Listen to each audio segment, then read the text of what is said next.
are struggling, struggling to pay their bills, but they always have money for their cigarettes. Now they might buy them by a single cigarette. I've seen them out there haggling. I'll pay you. I got $1 here. Give me a cigarette. I need a cigarette, please. That same person, was struggling to get the gas to get to work, but now they found some money to get a cigarette. That's how strong that addiction is to them. We're supposed to be wise stewards of everything that God's given us. We're going to give an account over our whole lives. And how many times can we have done something better? To waste money is convicting to me. But to spend it on something that's downright hurtful to your body, to your testimony, to those around you, that's even worse. So it's very definitely a poor waste of money and a sin to spend this way. Some say they cannot afford a tithe, yet those same people may be using tobacco. So it's something that can control your life. Point 7, it's a sin to use tobacco because of the doubt in your heart when you use it. If there's a doubt in your heart, then it would certainly be sin for you to use tobacco. Let's look at Romans chapter 14. And Brother Dario, would you read Romans 14:23 for us, please?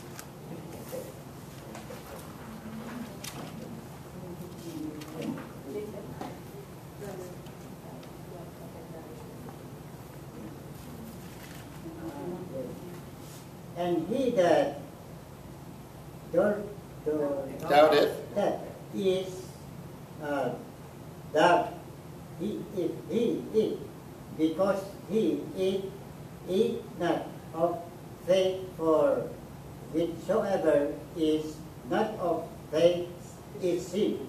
So here again, Paul using the example of eating meat offered to idols. He said if you're doubting and you do it, then it's sin. You're condemned because he eateth not of faith. Whatsoever is not of faith is sin. So we sin every minute. Right. So if you have a practice that you aren't sure is right, but you go ahead and do it anyway, then for you that's sin. So Paul says if it's doubtful, don't do it. Stay away from it. Whatever you are convinced of that is right, you should stay away from. So we need to be careful in what we do, that everything we do is not only with a clear conscience before God, but that we make sure that if you're doubtful about a product, something you're doing, then find out. Ask questions. Go to a godly person, a trusted friend, and say, hey, what do you think about something? Go to your pastor. Go to someone you respect. Say, what can you tell me about such and such? Should I do this? And let them try to help you if you can't find the answers on your own. So let's look at the second page here, some facts about cigarettes. Okay, cigarette facts. Here are the facts. One cigarette causes a rise of 10 to 15 points in your blood pressure. This means an increase in the work of the heart amounting to more than 10%. Sooner or later, all cigarette smokers get tobacco heart. And you can't buy a new heart. Why not take care of the one you have? There's a reason that one of the nicknames, the old nicknames for cigarettes, is called coffin nails. It's like you're just putting another nail in the coffin, is what they used to say. They've known for a long time that cigarette smoking has been harmful. They were guesses before, but now they have proof. So cigarette smoke contains 19 poisons, every one capable of producing deadly effects. Several of these, pyridine, nicotine, prussic acid, and carbon monoxide, are deadly in very small doses, so that the smoker cannot possibly escape their toxic effects. In fact, nicotine is one of the main ingredients used in pesticides. I had a friend of mine who, he lived in North Carolina and he worked in summers picking tobacco leaves. And he said that some people couldn't do it because they would literally just get sick from touching the leaves. They would get enough of the toxin through their skin that they became physically ill and couldn't work anymore. So you had to be a person who was pretty tolerant to actually go there and even pick the product. Now, common sense tells you if you can get sick just handling the leaves and the sap that's coming out of it, well, maybe you shouldn't be smoking it and taking all of those chemicals into your body, and filtering that through your lungs and letting that get inside of your body. So these are very definitely things that are dangerous to people. The nature of these poisons: carbon monoxide, the active agent in auto exhaust gas and illuminating gas, combines with the red blood cells, retarding oxidation. It prevents the red blood cells uniting with oxygen. Its continuous inhalation interferes with the normal development of both mind and body. Though unconscious of it, all smokers are suffering more or less from carbon monoxide poisoning. My friend who's quitting smoking, that's one of the things he's noticed. We have a couple of breaks during the day, and a couple of us have decided, not really for health reasons, but just have something to do. It's kind of healthy.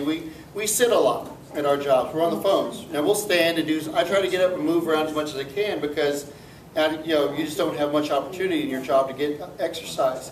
But on our breaks, we'll go out and we'll take 2 laps around the building. That works out as 10 minutes. And we joke, I said, why are these 10 minutes so much faster than the ones on the phone? If I could just take 2 laps around the building, my time at work would be over, we joke a lot. But he's walking with us, and he said after the first week of not smoking, he could notice a difference in his lungs. Now, we're not power walking and not building up, not coming in sweating. That's not the point. We're just walking, talking, going around the building. But if he could notice a difference in 1 week in his lungs from not smoking, and that's what brought the light to him. He said, wow, I didn't know how bad I was. And he's appreciative. He's joined a softball team now too. And he said, I can do things now I haven't been able to do for years, because of his smoking. So it does affect your lung capacity. You do get short-winded. It does poison the lungs. Nicotine is a narcotic drug. Half a drop is fatal. It's dangerous as a remedy has been omitted from the U.S. pharmacopoeia, constricting the blood vessels and raising the blood pressure. This causes a pep feeling. Then follows the depression, which calls for another fag, and that's another old term for a cigarette.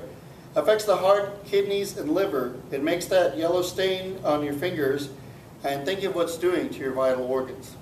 I can remember way back in junior high health class, one of the things they had us do is we watched an old video on the effects of cigarette, and they took the healthy liver and showed you a picture and took the diseased liver.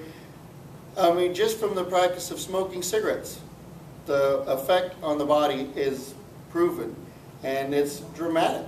It's hard to believe that one activity can so much hurt the body. Formic aldehyde is an irritant.